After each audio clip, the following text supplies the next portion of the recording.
Hello Internet, I'm JFunk, and welcome to my guide for Heroic and Mythic Silken Court. Did you think Mythic Tindril and Emirjasil was too easy? Do you enjoy penultimate bosses taking more pulls to kill than the final boss? Well then, I'd like to introduce you to the Silken Court encounter. The Silken Court is a two-boss encounter where they share health, and you try to exploit each boss's mechanic to disrupt the other, almost similar to the Council of Dreams encounter in Emirjasil. As I said earlier, there are two bosses present in this encounter, a Nerub'ar and Skyne Spinner Takash. Takash is more or less stationary and will shoot out poison bolts at her current threat target, occasionally using Skittering Leap, making her movement similar to Airwind on Council of Dreams, whereas a Nerub'ar can be moved around and will use Piercing Strike on his current threat target. Generally throughout the fight, the tanks want to do their best to keep these two grouped up as much as possible for cleave. These bosses will have somewhat different abilities depending on the phase they're in. In Phase 1, Takash will debuff several players with Venomous Rain.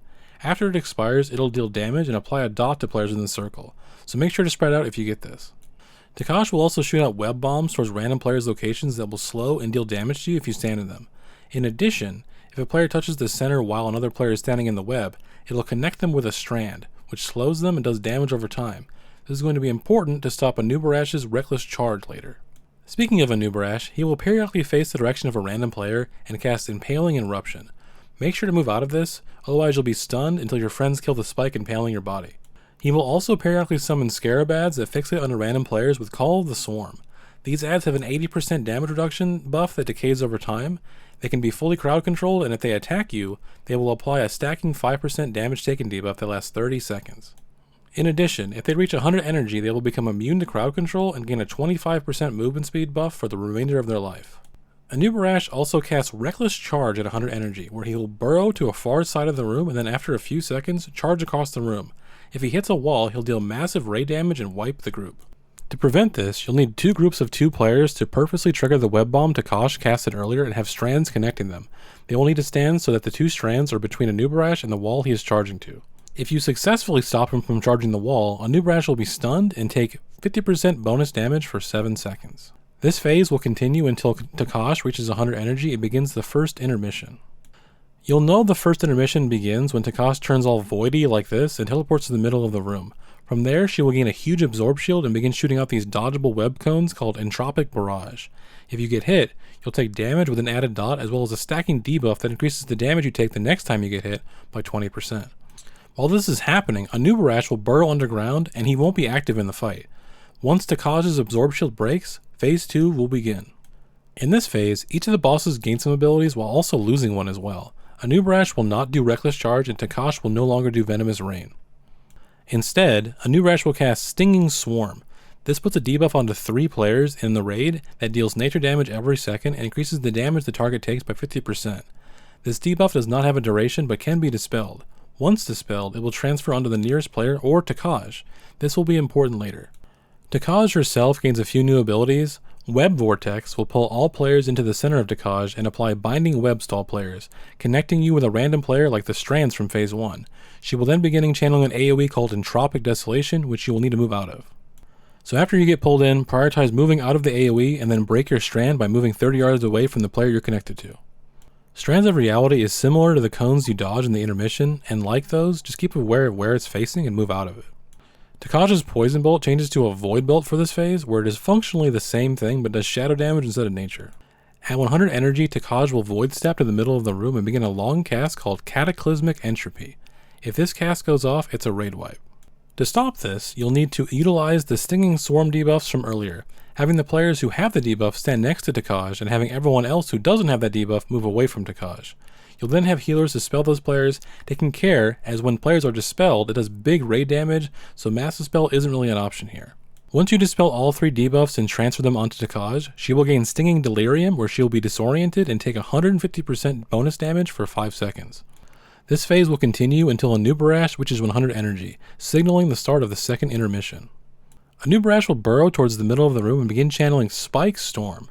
This will give him a huge absorb shield that you'll need to break in order to exit this phase, and he will begin spawning spike eruptions throughout the room.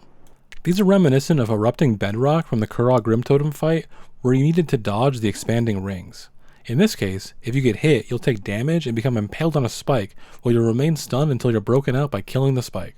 You won't have to worry about Takash, as she will teleport out of the fight, just focus on dodging the rings. Once the Absorb Shield breaks, the final phase will begin.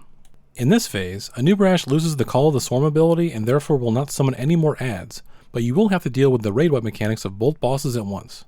A Nerub'ar also gains the Unleash Swarm ability, which does an increasing amount of damage over time to the whole raid. In addition, instead of the frontal cone a Nerub'ar had before, he will instead cast his Spike Eruption from the intermission. From here, make sure you keep 2 strands from Takaj's Web Vortex in order to stop Reckless Charge, and be at the ready to dispel Stinging Swarm onto Takaj when she hits 100 energy and begins casting Cataclysmic Entropy. Phew, that was a lot, but that covers the fight on Heroic. On Mythic, this fight becomes even more difficult. The main difference on Mythic is you need to split your raid into 2 groups of 10 because of Whispers of the Silken Court. Each boss will cast this when the fight begins on Mythic, and this will give you a debuff for the rest of the encounter, with a Nerub'ar casting Mark of Rage and Takaj casting Mark of Paranoia. If you aren't in either of the boss's soaks at the start of the fight, or your raid isn't split with 10 players on each side, those players will gain Mark of Death. This does lethal damage every tick and persists through death. If you ever touch a player who has the opposite mark, you'll both die immediately. If that wasn't fun enough for you, getting hit by several mechanics in the fight will spawn a moat next to your character that is based on the mark that you have. These orbs need to be soaked by a player of the opposite color within 15 seconds, otherwise they will explode, dealing damage to all players of the opposite color. However, if you soak more than 2 orbs, then you will gain a massive dot and die. This mechanic creates a lot of awkward situations involving movement and dealing with mechanics. For example, Venomous Rain will now apply to all players who have Mark of Rage and then spawn a Mode of Rage next to them. In addition, if any players screw up and then cleave Venomous Rain onto each other, then more motes will spawn. In testing, there wasn't very many groups that made it past the first minute in the fight, so my footage of this fight on Mythic is pretty limited. Reckless Charge will now require 3 strands to stop it on Mythic, up from 2 on Heroic. In addition, when players trigger Web Bombs to create strands, they will spawn a mote. When Takaj casts Web Vortex in Phase 2, all players will create a mote that will need to be soaked. When Takaj casts Cataclysmic Entropy in Phase 2, she will also cast Entropic Barrage from the intermission, meaning you'll need to dodge cones while getting ready to dispel onto the boss. The TLDR of this fight is as follows. In P1, dodge Impaling Eruption, spread out with Venomous Rain, kill Scarabs spawned from Call of the Swarm, assign players to create strands with Web Bombs to stop Reckless Charge. In the first intermission, dodge Entropic Barrage. In P2, move away when sucked in by Web Vortex, and move away from linked player to snap your strand. Everyone who does not have a Stinging Swarm debuff should move away from Takaj when Cataclysmic Entropy is cast. Dispel Stinging Swarm onto Takaj when Cataclysmic Entropy is cast to interrupt it. In the second intermission, dodge Spike Storm. In P3, assign some players to keep their strands from Web Vortex to stop Reckless Charge. Dispel Stinging Swarm onto Takaj when Cataclysmic Entropy is cast.